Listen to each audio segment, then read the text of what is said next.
Então, boa noite a todos, né?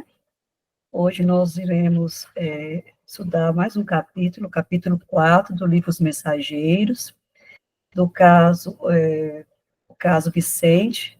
Nós vamos relembrar que Vicente, né, é um auxiliar do Aniceto, que é o Aniceto, um grande instrutor lá do Ministério da Comunicação, e o Aniceto apresentou o André ao Vicente, né? Então, nós vamos hoje estudar o caso Vicente. Lembrando também que o Vicente também foi um médico na esfera terrena, né? E o Oliceto ainda disse, né? Que era o único colaborador até aquele momento no Ministério da Comunicação que teria sido médico na Terra, que estava lá no Ministério da Comunicação. Pode passar, Rosa. Impossível traduzir meu contentamento com a nova companhia. Vicente, semblante muito calmo, olhar inteligente e lúcido, irradiava carinho e bondade, sensatez e compreensão. Disse-me de sua alegria por haver encontrado um companheiro médico. Alojou-me convenientemente junto dele, demonstrando a extrema generosidade fraternal. Era o primeiro colega na profissão, igualmente recém-chegado das esferas da crosta, de quem me aproximava de modo direto. Então, como eu falei no início, né, o Aniceto apresentou o Vicente a André, e o Vicente era um auxiliar do Aniceto lá no Ministério da Comunicação. Pode passar. Trocamos ideias largamente sobre as surpresas que nos desfrontavam. Comentamos as dificuldades oriundas da ilusão terrestre, a miopia da pequena ciência, os problemas profundos e sedutores da medicina espiritual. Vicente, conquanto não houvesse feito ainda qualquer visita ao plano dos encarnados, em caráter de serviço, admirava Aniceto extraordinariamente e punha-me ao corrente dos estudos valiosos a que se entregava junto dele. Então, o Vicente já tinha um tempo que já estava lá no Ministério da Comunicação, né? Mas ainda ele não tinha vindo à Terra para realizar nenhum serviço, né? Não teve ainda oportunidade de vir fazer esse trabalho aqui na esfera terrena. Mas o André, assim, a primeira impressão que teve, ele gostou muito do Vicente, né? E eles trocaram ideias, imagina como se fossem grandes. Você encontra um companheiro de profissão, né, está no local, e encontra, você vai ali relatar assuntos, né? Da sua profissão, e eu acredito que foi assim, esse momento de empatia entre os dois ali, primeiro pela profissão e pelo que o André está relatando.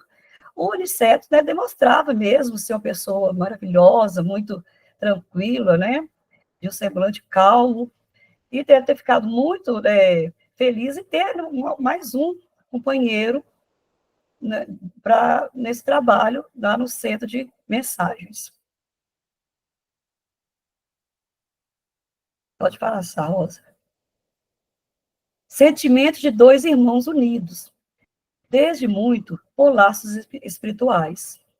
O novo companheiro conquistara-me infinita confiança. Evidenciando minha delicadeza, indagou da minha posição perante os parentes terrestres, ao que respondi com uma história resumida da minha singular aventura, ao conhecer as segundas núpcias de minha viúva. Imprimi toda a ênfase possível ao meu relatório verbal, sensibilizando-me profundamente no curso da narrativa. Então, André, ele queria saber como foi a visita de André, né, a sua família terrena, e André, como eu imagino, né, fico até imaginando o André falando, nossa, como das impressões que ele teve, dos sentimentos profundos, né, Ele quis demonstrar que realmente ele ficou muito surpreso, e nós vamos ver lá para frente que nada pode ser pior. Tem coisas muito piores da que a gente está contando. E ele, né, falou dos relatos, da surpresa dele, da viúva, da Zélia, ter, né, adquirido novas núpcias. Então, e o Vicente ouvindo atentamente. E o André achou assim, nossa, que ele agora eu vou passar todas as minhas impressões. E lá na frente, Vicente vai dizer para ele que tudo aquele sentimento que ele teve ainda não era o mal de todos, né? Que tinha coisas piores ainda. Poderia acontecer com outras pessoas. Em cada pormenor culminante dos fatos, detinha-me de propósito, salientando meus velhos sofrimentos e... Rosa, por favor. Relacionando de sabores a que me pareciam insuperáveis. Eu fico imaginando que, nesse momento, o André, igual a gente, quando quer contar uma coisa, está no sofrimento tremendo, aí vai contar para o outro todo aquele sofrimento, né? De repente, quando a pessoa está ouvindo quieto, quando ela vai te contar, aí ela vai falar sobre a vida dela, você fica até com vergonha. Isso me aconteceu um tempo atrás. Eu liguei para uma amiga, contei, não está passando isso, que minha mãe está doente, mais isso, mais aquilo, mais aquilo. Aí depois ela falou assim, oh meu Deus, Deus abençoe. Oh, amiga, eu também não estou passando por um momento bom, não. Meu pai faleceu, meu irmão foi preso, e começou a contar. Eu falei assim, nossa, eu falei com ela, estou até com vergonha de ter te falado tanta coisa e você passando por tudo isso. Eu fiquei com vergonha, eu achei que o meu sofrimento era maior. E quando ela me contou do que ela estava passando, eu falei, meu pai, estou até com vergonha. Pode falar, Rosa. Era isso mesmo que eu queria comentar. A gente sempre tem a tendência de achar que o problema da gente é o maior, né? Claro que o que está doendo na gente naquele momento está doendo, né? Como a gente fala, a dor que mais dói é aquela do momento. Mas só que a gente precisa ter esse equilíbrio, né? De olhar para os lados, não precisa nem ser muito para trás, não. Pode ser para os lados. E a gente perceber que tem alguém que, às vezes, está sofrendo tanto mais que a gente, e de uma forma mais tranquila. Eu me lembro do Marcelo, sempre contando lá na Casa Espírita, ele já repetiu isso mais de uma vez, que ele estava no hospital com um problema e achando assim, o fim do mundo o problema dele. E com um companheiro de quarto. E o companheiro de quarto era alegre, bem-humorado. E quando eles começaram a conversar, que o companheiro contou o que tinha, ele falou assim, nossa, eu não tenho nada. E ficou também, assim, com vergonha de pensar da forma que estava pensando. Porque, às vezes, a gente vê as pessoas, a gente não vê o interno, né? A gente não sabe da complexidade da vida de cada um. Assim também é o inverso, né, gente? Tem dia que a gente está com alguns problemas e às vezes não está com vontade de, às vezes nem de dar um bom dia, e às vezes as pessoas falam, é metido, é chato, é sem educação. A gente nunca pensa, puxa, será que aquela pessoa está bem? Né? O inverso também é verdadeiro, né? E outra coisa também, às vezes a gente tem certas pessoas que a gente quer comentar com elas o nosso problema, mas aí elas te atropelam e falam assim, nossa, mas eu estou com isso, não sei o que, não sei o que. Elas acabam falando tanto e tanta coisa que a gente até perde, né, a vontade de terminar de falar, porque a pessoa, eu já ouvi falar sobre isso, é sobre o consumismo. Às vezes a pessoa é tão consumista que até na hora de conversar, ela é que tem que falar o tempo inteiro, ela é que consome o tempo. Isso é muito importante, porque a gente vem sempre falando que ouvir também é caridade, né? E aqui o André coloca, né? Ele contou a desventura dele, achando assim, né? Estou arrasando no drama. E aí a gente vai ver que sempre tem alguma coisa que pode ser pior, e é isso que a gente deve estar sempre tentando observar, né? Às vezes a gente bate um carro e fica, né? Às vezes bateu só, esbarrou, estragou, só aquele probleminha, você fala, não, graças a Deus, eu poderia estar machucado uma hora dessa. Então, eu aprendi uma coisa que eu tento fazer, contabilizar os ganhos e não as perdas, porque sempre tem um ganho para a gente contabilizar, né? E isso é uma questão de a gente ir treinando, né? Às vezes a gente deixa as coisas sair pela boca fora, sem nem pensar naquilo que a gente está falando, pelo mau hábito de sair falando e repetindo coisas, né? Era isso. Obrigada, viu, Denise? Renata, Pode Eu falar, gostaria Renata. de chamar uma atenção aqui, gente, para uma coisa bem interessante, né? Dentro disso que vocês duas argumentaram, e o Vicente, ele é uma pessoa muito diferente do André, né? A gente vai ver nesse capítulo que ele é uma pessoa muito diferente do André. E o próprio André descreve ele, né, como uma pessoa calma, né, um olhar inteligente, uma pessoa lúcida, que irradia carinho, bondade, sensatez e compreensão. Isso são particularidades desse espírito, né?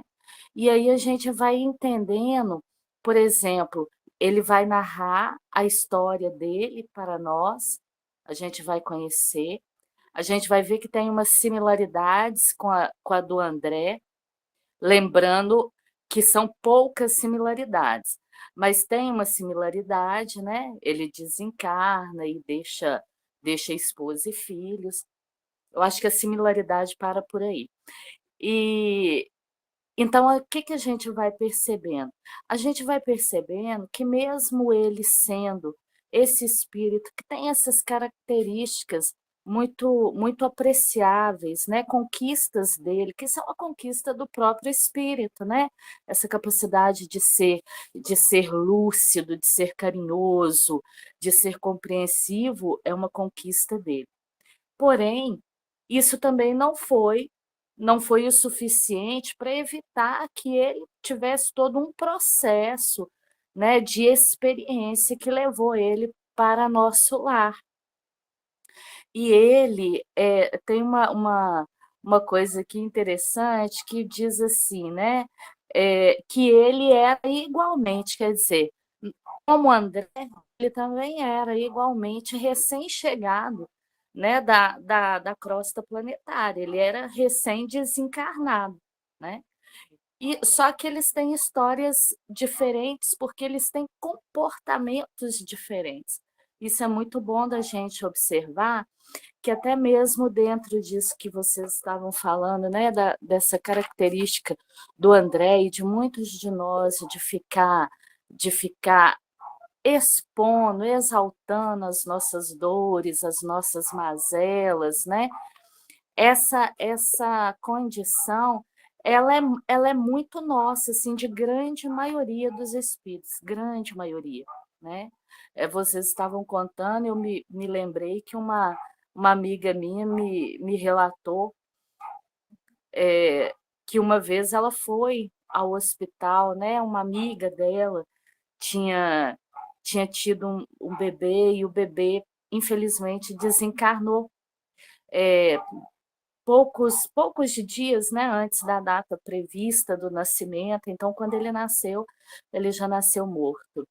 E aí ela foi no hospital para ver a amiga, era uma grande amiga, e ela falou assim: Renata, eu chorava tanto, mas eu chorava tanto que a minha amiga acabou me consolando, porque eu não conseguia me controlar. E ela tão calma, me consolando, né? A dor extrema era dela, mas ela viu que eu estava tão desequilibrada que ela veio me consolar, né? E o que depois eu fiquei com vergonha, porque eu fui lá para consolar ela. mas ela tinha a lucidez de perceber que mesmo a dor dela sendo maior que a minha, eu não tinha equilíbrio para lidar com aquilo, né? Era uma pessoa que eu gostava demais, estava aguardando, ansiosa, né, pelo advento daquele nascimento. Então, assim, eu não tive equilíbrio para lidar com isso. Então, na maioria das vezes, a gente não tem equilíbrio para falar das nossas dores, a gente não tem equilíbrio para respeitar a dor do outro, né? Alguém chega, como vocês citaram, eu tô com dor de cabeça, a outra pessoa vai falar, eu tô praticamente tendo um derrame de tanta dor que eu tô sentindo. Então, assim, a gente não sabe ser poeta, né? A gente não sabe pensar assim que o melhor, o maior poema que a gente pode entregar em muitas situações é o nosso silêncio. E aí a gente fica exaltando as nossas dores como se, né, aquilo ali fosse trazer um colorido diferente para aquela situação, a gente fosse ser visto de forma diferente, ou como um lutador, ou como uma pessoa desbravadora em determinadas circunstâncias, mas isso fala muito do desequilíbrio da gente, né? Como a gente ainda vê as situações que nos ferem. Então, assim, é uma, é uma, é uma pequena narrativa, né, que o André está entregando aqui para gente, que a gente vai ver mais à frente como é que se desenrola isso.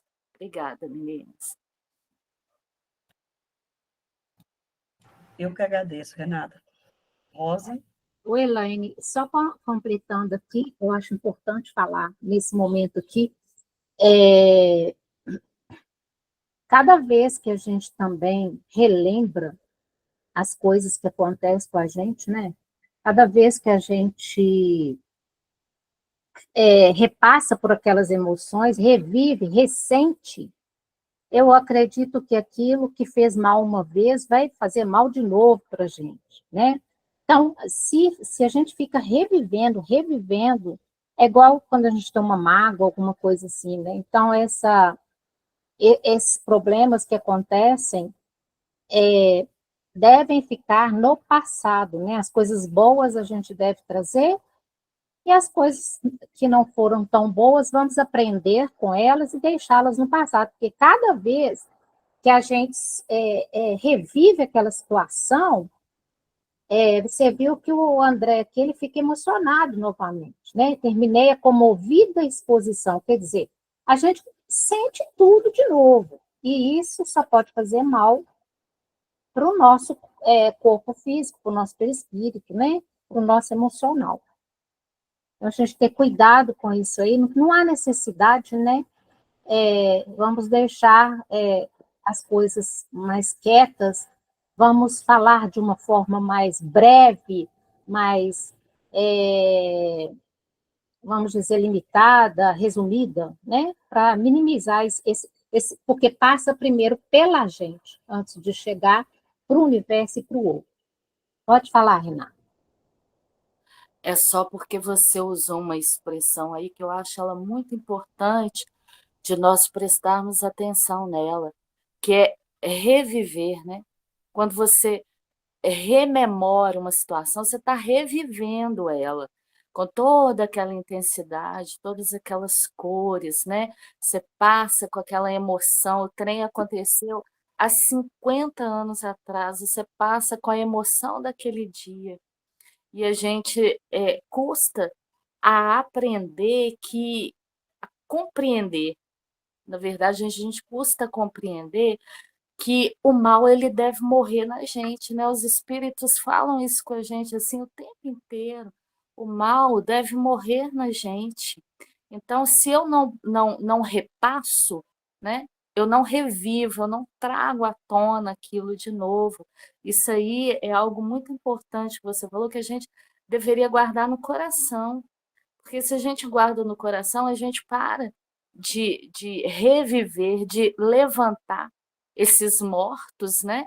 Esses mortos, Jesus já falou, já deu a deixa lá atrás, desde que os mortos enterrem seus mortos. Então, a gente pararia de reviver esses mortos e a gente daria uma guinada num caminho de equilíbrio para nós todos. Porque se eu for falar de uma dor minha com a mesma intensidade do momento que ela aconteceu, gente, eu não vou sarar.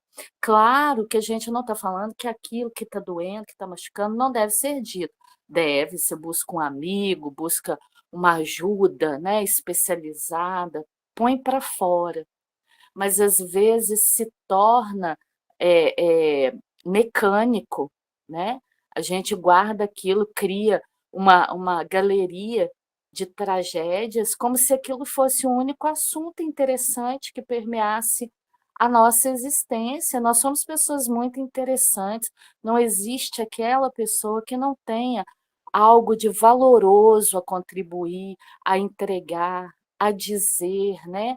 Às vezes as delicadezas, as generosidades, elas não necessitam nem de palavras. Então, tem como a gente montar uma galeria em nós de belezas e não de infortúnios, né? A ser compartilhados. Às vezes, eu estou falando disso porque isso serve para mim. Às vezes, eu vou falar de coisas que ainda não estão curadas. Eu vejo que eu volto na emoção do momento. Eu falo, tá doida, mulher? Sai disso, não precisa disso mais, não. Então, assim, a gente precisa ir construindo outros caminhos de equilíbrio, né? Então, assim, esse estudo nosso está trazendo para a gente nessa noite reflexões renovadas sobre as nossas posturas, né? Rememorar pode, né? Claro que a gente não vai esquecer das experiências, né, gente? Esquecimento físico tem a ver com problemas neurológicos, doenças, né? Mas lembrar daquilo sem voltar naquilo, sem viver as mesmas emoções, não precisa mais. Já viveu, né? O que machucou, machucou, ficou lá atrás, só ficou a experiência. Ninguém pode machucar de novo, não é? Uma pessoa que sofreu determinada circunstância em determinado momento da vida dela, ela não vai reviver aquilo novamente. Quem causou aquilo não pode causar novamente. Então, assim, são situações que a gente tem que aprender. A gente não precisa carregar determinadas sentimentos, determinados sentimentos, vida afora e até depois dela. A memória daquilo, sim, faz parte, é a história nossa, né? Mas para por aí. Obrigada, Denise. Perfeito, Renata. Dá licença só mais um pouquinho, tá, Denise? À vontade, pode ficar à vontade. Diante do que a Renata falou, tem uma frase que fala que o mal não merece comentário. Eu acho essa frase assim, fantástica. O mal não merece comentário.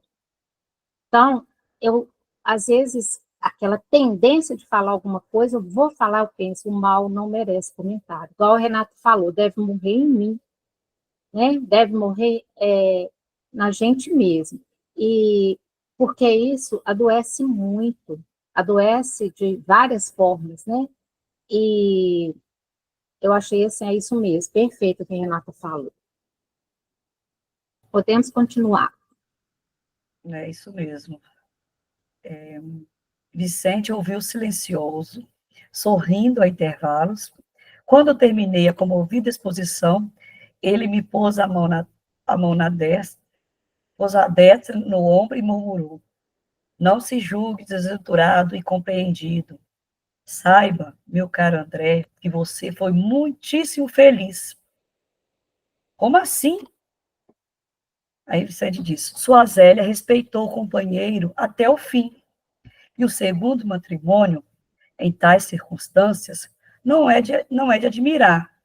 No meu caso, porém, a coisa foi muito pior. Pode passar, Rosa.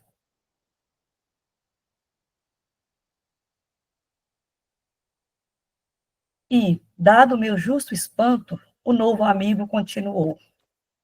Explicou-me, meditou alguns instantes, como quem alinhava reminiscências e prosseguiu.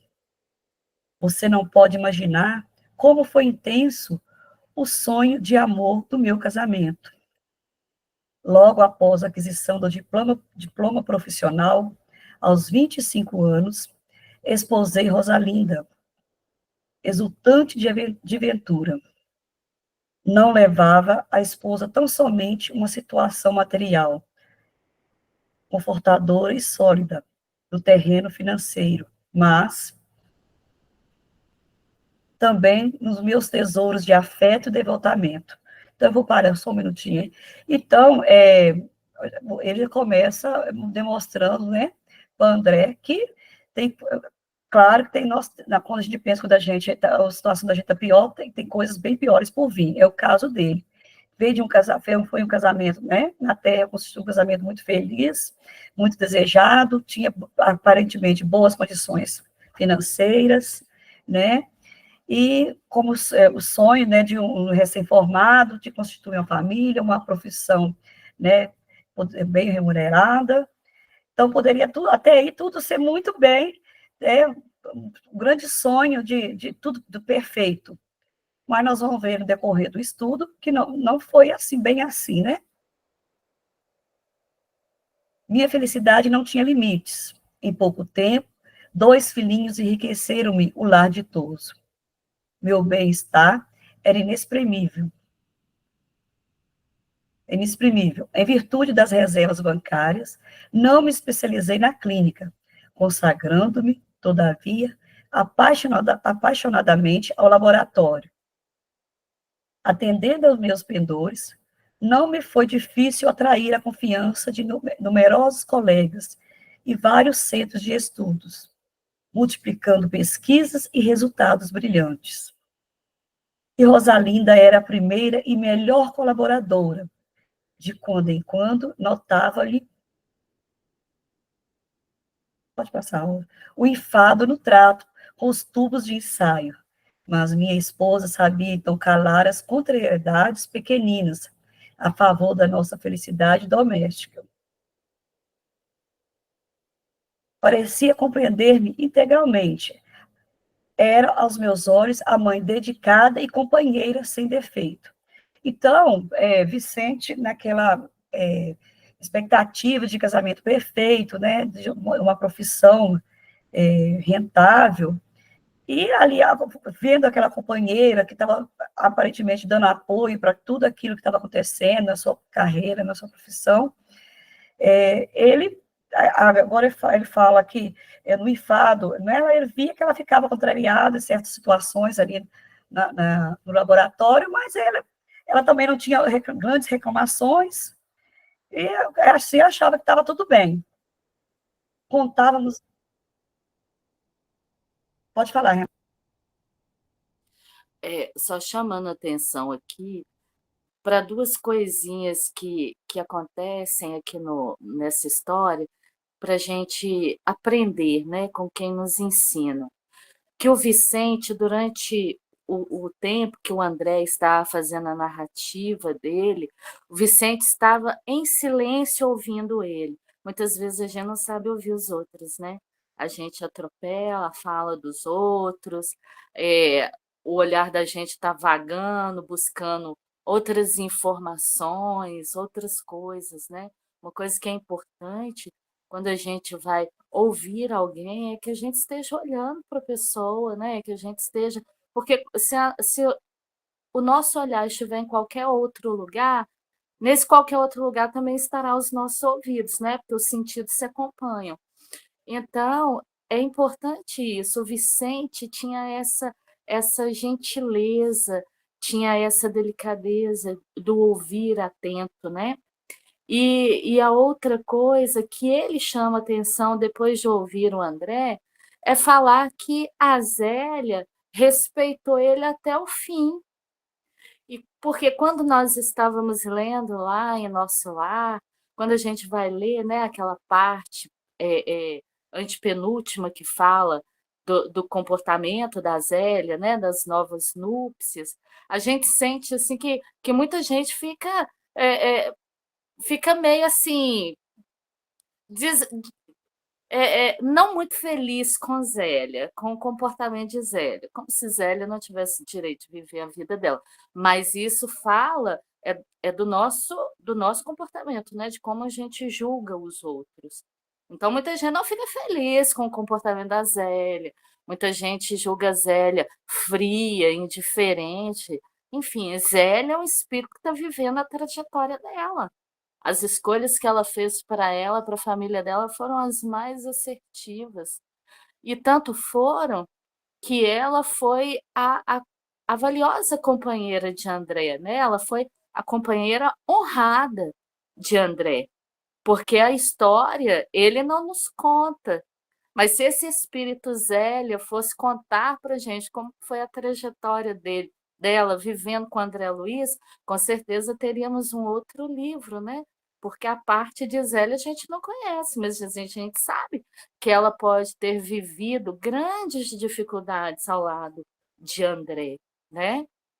No campo dos sentimentos, enfim, muitas coisas. André era um homem que né, saía, passeava, se encontrava com amigos, com amigas. Então, assim, isso para o coração de Zélia, falar que uma mulher não sabe dessas coisas é, no mínimo, ingenuidade, né? Então, só que como a gente está lendo assim superficialmente, a gente compra as é, é, determinadas antipatias, porque a gente não tem profundidade sobre a história, por isso que a gente não deve julgar, a gente deve aprender com elas, né? E aí, lembrando que quando ele vai falar, né, que Zélia foi valorosa e respeitosa na, na, na relação que teve com ele, e casar de novo era. Gente, tem surpresa nisso, não? Quem ficou viúva foi ela, né? Então, a vida segue. E o André fala, como tem pior? Que é uma coisa que nós estávamos falando agora há pouco que nós fazemos. A gente conta a história da gente, assim, a gente coloca brilho, às vezes não tem nem aconteceu daquela forma como a gente está falando, né? Às vezes a história termina aonde a gente está pondo vírgula. Era para pôr ponto final, a gente está pondo vírgula. Então, ele está falando: não, não, você foi feliz demais.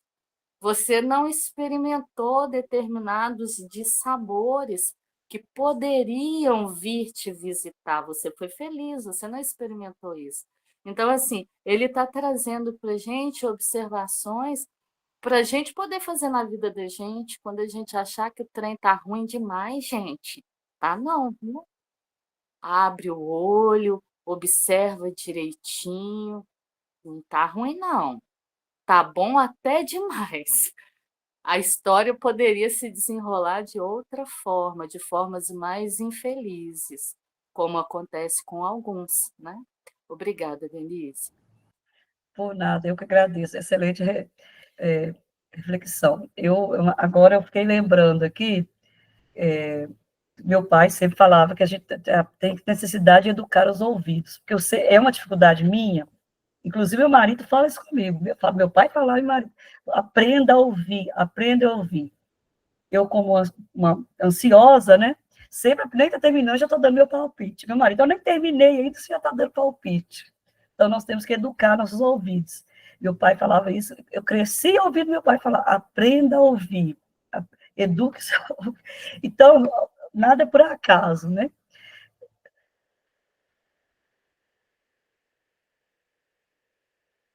Contávamos 10 anos de ventura conjugal, quando meu irmão Eleutério, advogado, solteiro, algo mais velho que eu, deliberou localizar-se junto de nós. Rosalinda foi inexcedível em atenções, considerando que se tratava da pessoa de minha família.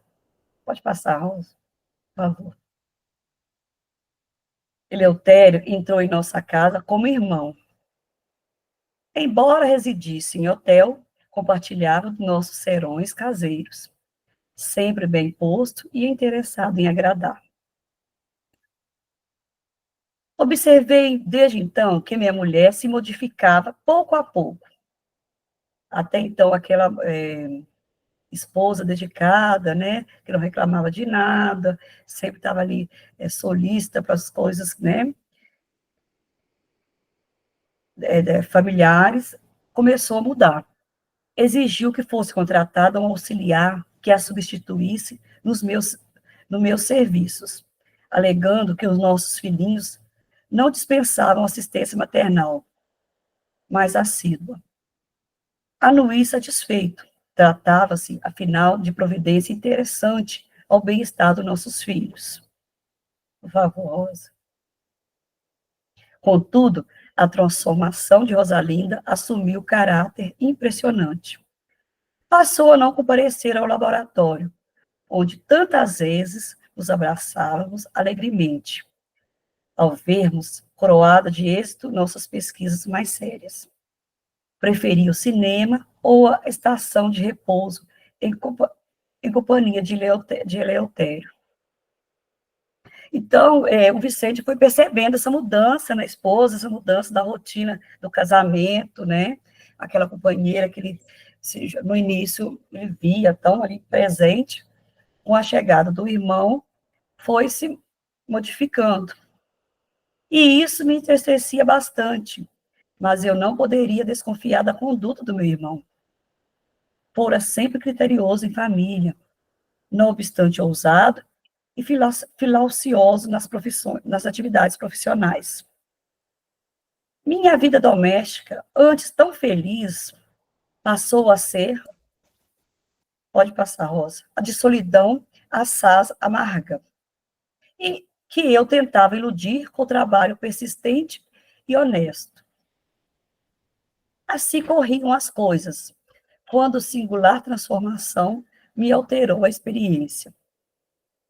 Pequena borbulha na fossa nasal, que nunca me trouxera incômodos de qualquer natureza, depois de levemente ferida, tomou caráter de extrema gravidade. Em poucas horas, declarou-se a sepsemia. Então, vamos dizer que uma espinha, que já era uma coisa rotineira, né, de qualquer pessoa, naquele momento se tornou grave. Reuniram-se colegas em verdadeira assembleia, junto de meu leito. Inúteis, todavia, todos os cuidados, anuladas as melhores expressões de assistência. Compreendi que o fim se aproximava, rápido. Rosalinda e Eleutério pareciam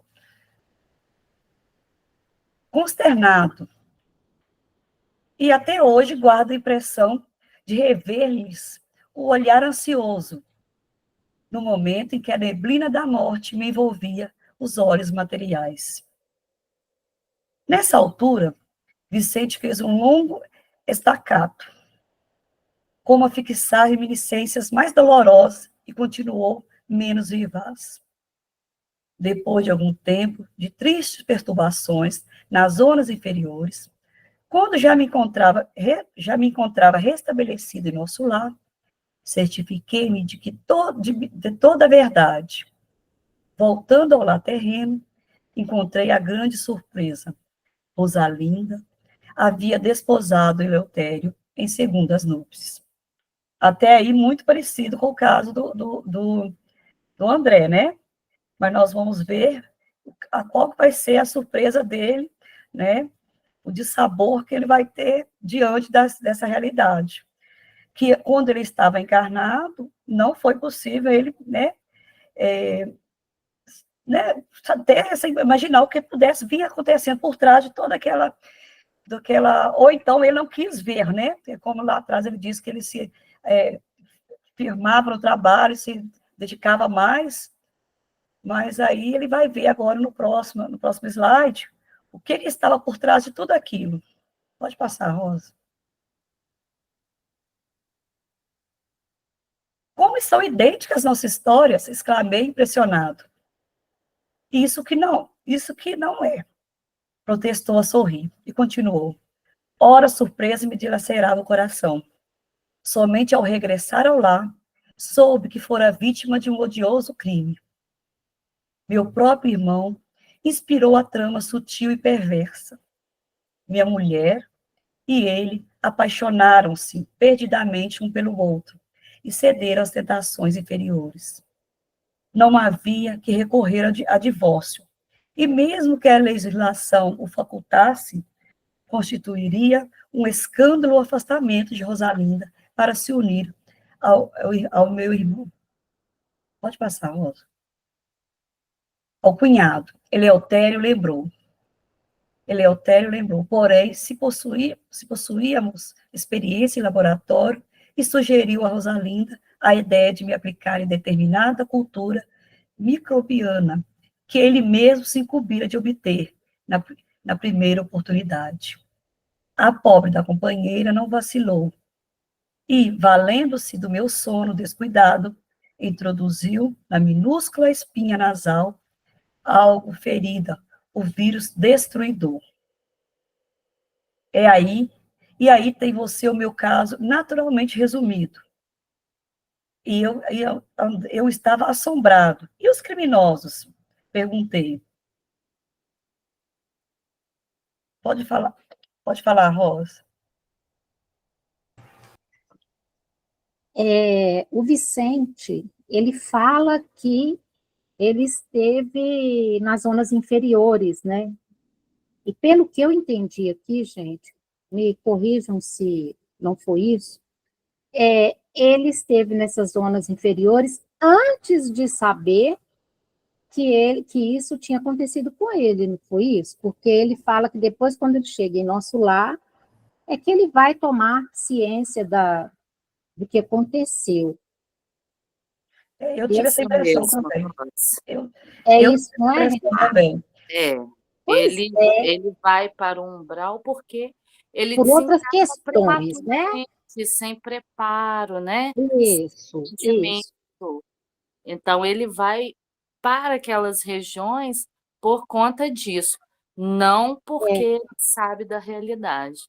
Pois é, fiquei pensando aqui, já ele, assim, Deus foi misericordioso com ele, porque se ele já descobre isso, imagina o quanto ele não ia ficar revoltado e poderia ter feito coisas terríveis para depois ir para o umbral, colocar isso em dia, né? Vamos dizer assim, responder por isso, né? Eu fico pensando, gente, isso mexe assim, muito comigo, porque a gente se coloca no lugar do outro. Se você tem um planejamento que você vem, que você vai cumprir, eu fico vendo muito nessa questão do feminicídio também, né? Que a pessoa acaba tirando a vida do outro. Eu não sei se realmente estaria no planejamento de tirar a vida daquela pessoa a partir naquele momento. Mas às vezes acontece de não. E aí, imagina essa pessoa pensar, puxa, eu tinha uma vida assim, assim, assim, eu tinha planos, eu tinha isso, e foi ceifada a minha, meu tempo aqui, né, minha vida, ele, com essa companheira aventurosa, esse casamento, vamos dizer assim, né, dentro da perfeição, da normalidade, né, da perfeição que se possa existir, né? E com filhos e tudo, né? Nossa, deve ser muito, muito, muito difícil, porque ele foi traído de duas formas, né? Ele é traído pela esposa, ele é traído pelo irmão, que ele fala que ele nunca, né? Acredito que ele nunca desconfiaria que o irmão poderia, mas ele confiava no irmão, né? Então, eu fico pensando tanto que não deve ser difícil para a pessoa passar por isso. Realmente, nesse momento aí, é preferível a Zélia aceitar a situação de que a Zélia estava viúva mesmo, ele já não estava mais aqui, não houve um desrespeito, né? E aí, Renata, pode falar, por favor. E é interessante, assim, porque tem umas peculiaridades entre a história dele e do André, e também tem muitas diferenças, né?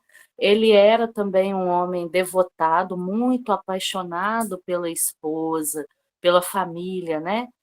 Relatado aqui que ele vivia para a família e para o trabalho, né? E ele tinha muita graça, muita satisfação em ter a esposa participando com ele, mas aí a gente vai entender, como fala aqui atrás, né, que ele ele desposa a Rosalinda e, e ele oferece para ela assim toda uma condição material, né? Toda uma situação financeira confortadora e sólida. Então, quer dizer, os interesses dele também estavam muito nessa direção, né?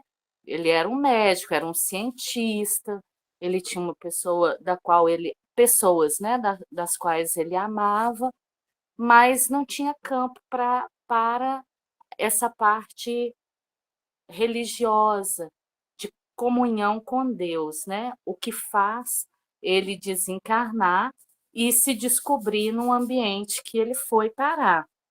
E aí você falou uma coisa que a gente tem que lembrar: nenhum assassínio é, é elaborado pelos engenheiros siderais, né? Pelos espíritos que traçam as nossas linhas reencarnatórias. Ninguém, gente, ninguém vai reencarnar para tirar a vida de ninguém, ninguém vai reencarnar para perder a vida física nas mãos de ninguém. Isso são escolhas que nós fazemos, né?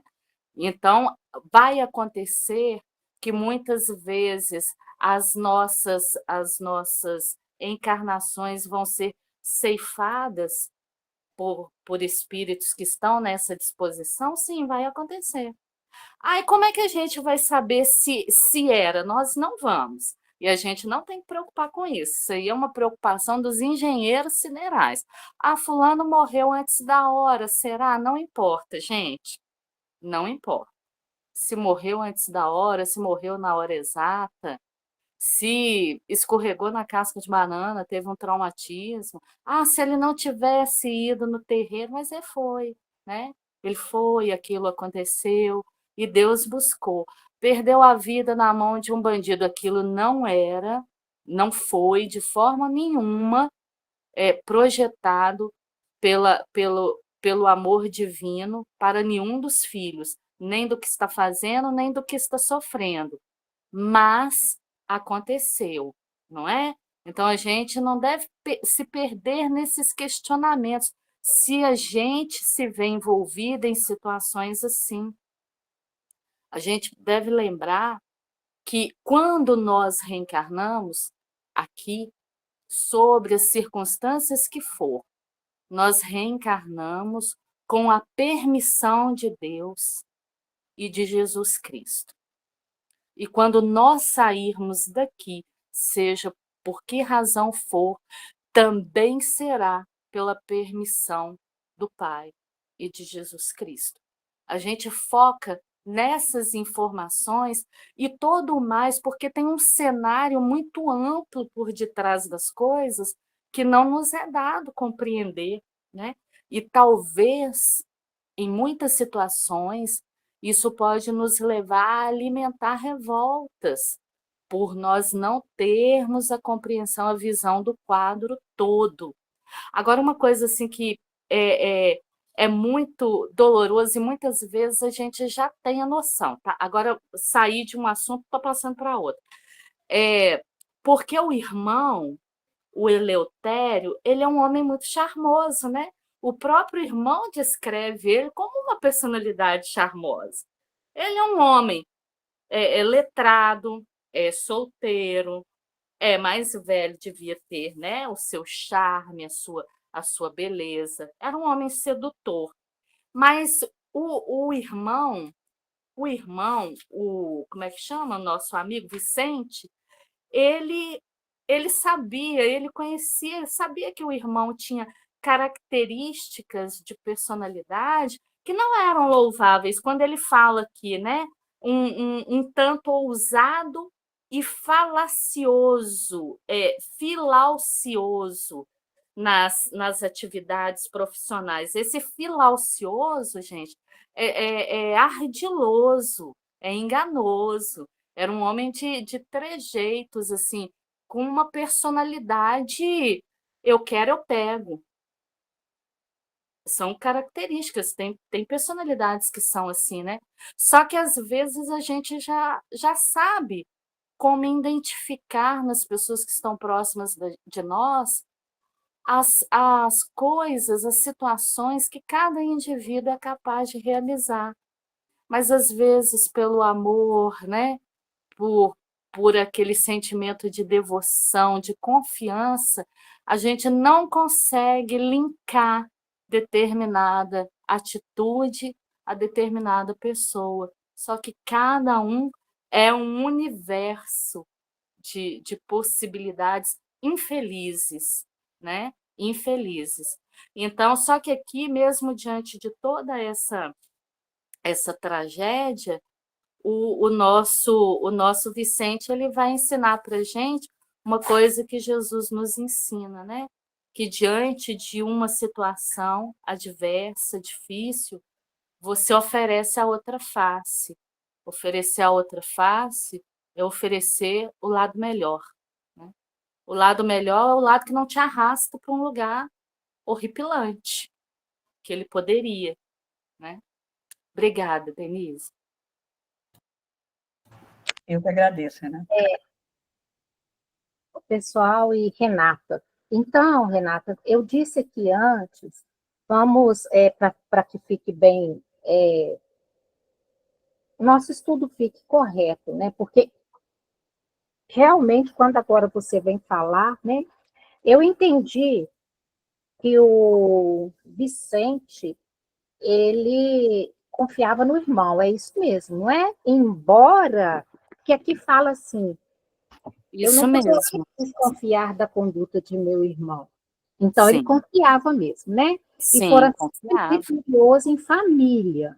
Sim. Porém, não obstante, né? Ousado e filaucioso nas atividades profissionais. Ah, então tá. É porque eu achei que eu poderia estar entendendo errado. Mas, Não. então, é isso mesmo, né? Que eu Ele fiz o comentário reconhecia que antes. o irmão tinha esse lado Sim. não era um É, lado bom, mas que era um lado que não se viraria contra ele, afinal de contas, eles eram irmãos, ele estava dentro da casa dele, né? entendi. O que Tá. torna a decepção mais decepcionante, né? Tá, eu fiquei com medo de ter feito aí, com receio de ter feito um comentário equivocado, mas então é isso mesmo, né? Obrigada, tá? De nada. Pode continuar, Denise, por Você favor. passa para mim, Rosa, por favor? Tá. Próximo slide. E os criminosos? Perguntei. Vicente sorriu ligeiramente e informou. Rosalinda e Eleutério vivem aparentemente felizes. São excelentes materialistas.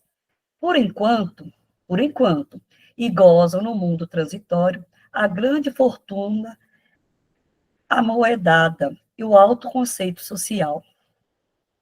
Mas, e a justiça? Indaguei aterrado. Ora, André, esclareceu serenamente. Tudo vem a seu tempo, tanto no bem quanto no mal. Primeiro a semente, depois os frutos.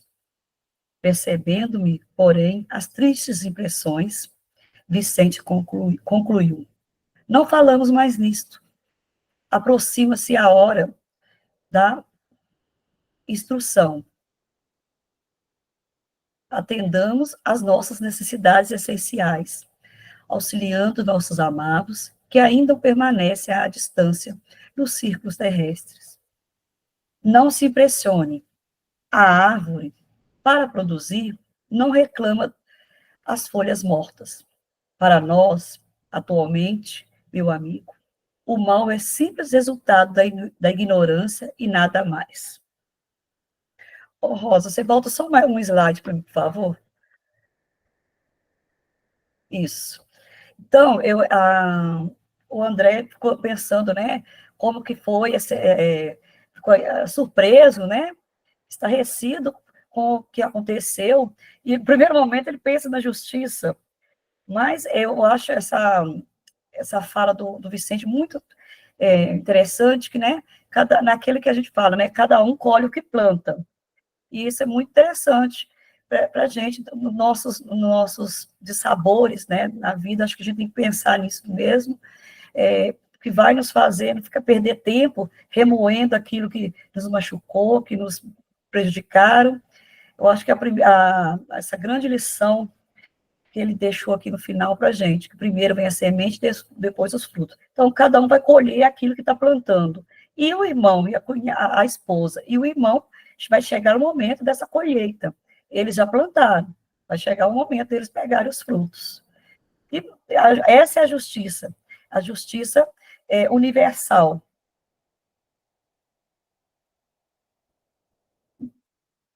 Por mim, pode falar, Renata. Eu achei muito boa essa analogia que ele faz com a árvore, né? A árvore, para produzir, não reclama as folhas mortas. Quer dizer, ele está falando assim: existe algo muito maior e muito mais valoroso e muito mais profundo do que os prejuízos, né? Então, quer dizer, quem é a matriz? A matriz é a árvore, né? O que são as perdas? As perdas são as folhas. Você não vê na natureza uma árvore reclamando aquilo que se foi, as suas flores que foram colhidas, os seus frutos que caíram ou que foram consumidos. Você não vê. Você vê que ela se mantém como ela é, porque a estrutura é aquela, né? A estrutura, o comprometimento dela diante das leis é continuar a produzir, é ser aquela matriz, né? Então ele está falando aqui, o bem que existe, ele já existe. Se você fosse perder, prestar atenção nas coisas que o mundo leva de você, você vai ficar muito, muito complicado na sua caminhada, porque você vai perder o foco. Você vai parar de se identificar como matriz e vai se ver apenas como prejuízo. Então, muitas vezes, a gente adoece por causa disso, que a gente se perde nos rancores, como se aquilo ali que foi infligido, que foi retirado, que alguma coisa aconteceu no caminho da gente, fosse a gente. E não é, né? Ele praticamente fala que no final, igual aquele desenho do peixinho lá da Dolly, né? Continue a nadar. Continue a nadar. Não importa o rumo, a maré, como é que está o negócio, continue a nadar. A matriz é essa, né? Obrigada, Denise. De nada. Pode falar, Rosa. Às vezes, né, a gente não olha para nós mesmos, né? Eu falo a gente assim, né? Muitas pessoas, a gente não olha para a gente como mais um filho de Deus, mas como o único, né? O mais importante. Eu não posso perder, né? Eu não posso, isso não pode acontecer comigo, né? Eu não posso perder nunca. E às vezes a gente tem que deixar, é aí que a gente tem que começar com os desapegos até de coisas materiais, em primeiro lugar. Porque se eu não consigo abrir mão, às vezes, de uma coisa pequena, um dinheiro que eu perco, alguma coisa que a gente que estraga, às vezes até um ajudante que vem na casa da gente estraga alguma coisa da gente, que, entre aspas, é um prejuízo. Às vezes aquilo não era para ser meu mesmo. Não era. Eu acho que se existe a justiça, e essa justiça, essa lei divina, ela é inderrogável, não há injustiça, então, comigo. Como a gente diz, né? Pode até haver injustiça, mas não há injustiçado. Então, se aquilo não. Se foi aquilo, foi. É porque não era para ser meu. E a gente começar a pensar assim, começar a fazer esse treino, é importante, porque se a gente não dá conta de abrir mão de uma coisa menor, como que a gente vai dar conta de abrir mão depois de situações desse tipo, de perdoar, de aceitar que aconteceu e entender que nós temos que perdoar, que nós temos que deixar aquilo ir também, né? Eu acho que a gente começa a fazer esse exercício com pequenas coisas, no dia a dia. Vou falar com vocês assim, coisas bobas. Às vezes a gente vai fazer uma unha, Na hora que a gente volta, a gente tropeça, estraga. Aí a gente fica, puxa, acabei de fazer a unha agora e tal. Aí você fala assim, não, nada é perfeito. É assim mesmo, a gente tem que começar por coisas pequenininhas. Na medida que a gente vai abrindo mão dos pequenos, depois a gente vai conseguindo abrir mão das maiores também. Porque se a gente não dá conta de abrir mão de uma coisa pequena, como que um dia nós vamos olhar para essas coisas maiores e abrir mão delas também, né? Com perdão, transformando aquela mágoa, aquele sentimento num outro sentimento, né? De compreensão e não mais de ignorância, igual está falando aqui, é o simples resultado da ignorância. Sim, a gente sabe que todos somos ignorantes, que Deus nos criou simples e ignorantes, mas, por isso, nós temos que instruir, né?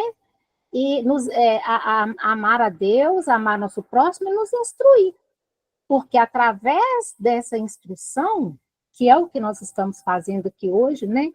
É que nós vamos compreender, como a Renata falou, e vamos ter a condição de sair dessa ignorância. E sabemos que todos vão sair um dia, né? E que nós possamos ser também coadjuvantes, né? Nessa ajudando, né? Do Evangelho, vamos dizer, coadjuvantes do Evangelho, ajudando também, disseminando e ajudando as pessoas a saírem dessa ignorância também. É isso aí. É engraçado que a cada dia estudando, mais você vai aprendendo, né? Para mim, está sendo um grande aprendizado ao decorrer de todos os anos. Alguns anos atrás, fiquei presa a muito ódio. Inclusive, eu dizia para meu pai, se eu precisar de uma gota de sangue dessa pessoa, me deixe morrer. Enquanto eu fiquei presa, eu não caminhei. E ao decorrer do tempo, hoje eu olho para trás, há 25 anos mais, passou, quanto que Deus foi bom comigo, de não ter me deixado presa àquela situação e ter perdoado. Quando eu me deparei com esse estudo, eu comecei a relembrar, sabe, tudo que acontecia, quando eu ficava presa, aquele ódio, e como que no decorrer da vida as coisas foram me mostrando que tudo era para o meu bem, né? Tudo, Deus tinha um outro propósito na minha vida. Eu, assim, fiquei impressionada com esse estudo, assim, né? Como que as coisas a gente vai aprendendo no decorrer do estudo. O estudo está aí para a gente se aprimorar cada vez mais. Eu agradeço vocês, viu, gente, pela oportunidade. Por hoje é só isso.